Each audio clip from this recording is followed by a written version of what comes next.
उसका अरमान जिसे वो अपना बच्चा मानती थी वो उससे छिन रहा है।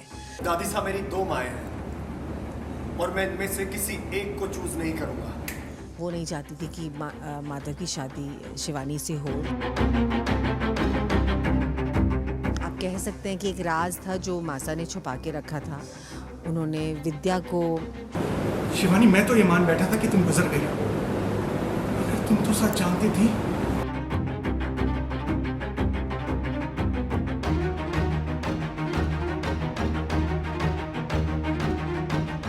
जिसकी कल्पना भी नहीं की थी शायद मासा और विद्या ने। और इसके छोटे छोटे पहलू तो हमें शादी के दौरान मासा को नज़र आ रहे थे, फिर उसके बाद मुझे भी तस्वीर के ज़रिए नज़र आने लगे और मैं घबरा गई। बिकॉज़ ये एक आप कह सकते हैं कि एक राज था जो मासा ने छुपा के रखा था।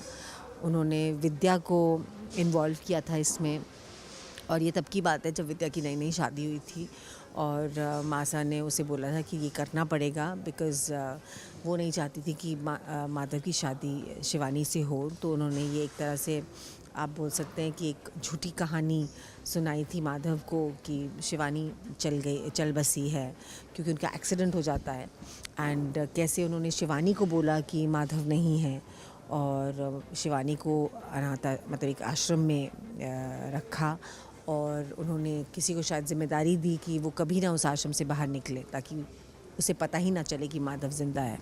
और ये अब जाकर इसका खुलासा होता है। और विद्या के लिए ये एक ऐसा पल है, ऐसी घड़ी है जहाँ उसके पैरों तले ज़मीन खिसक चुकी है। उसे समझ नहीं आ रहा कि वो अब क्या करे, क्योंकि उसे दिख रहा है कि उसका माधव, उसका अरमान जिसे वो अपना बच्चा मानती थी वो उससे छिन रहा है क्योंकि शिवानी वहाँ आ गई है।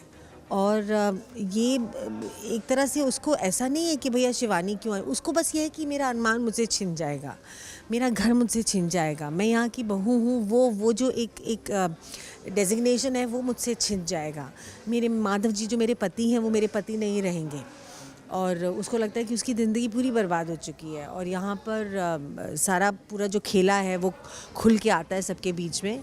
और लेट्स सी आगे जाके क्या होगा, बिकॉज़ विद्या ने जो भी स्टैंड लिया था वो मासा ने बोला था उसे लेने के लिए, और वो इसलिए लिया था उसने ताकि माधव जो है उसको प्यार कर सके, उसे अपनी पत्नी स्वीकारें। क्योंकि उस समय तक वो शादी तो माधव ने कर ली थी, लेकिन एक बोलते हैं ना जैसे पत्नी माना, मुझे पत्नी माना नहीं था उस समय, वो प्यार मुझे एक पति का नहीं मिला था। तो वो प्यार अब जो मिलने लगा थोड़े इतने सालों के बाद वो फिर से खो जाएगा, ये डर विद्या को खाए हुए है। और ये डर के अरमान चला जाएगा उसको छोड़कर, ये डर खाए हुए है कि मैं उसकी माँ नहीं रहूँगी, ये बात उसको खाए हुए है। तो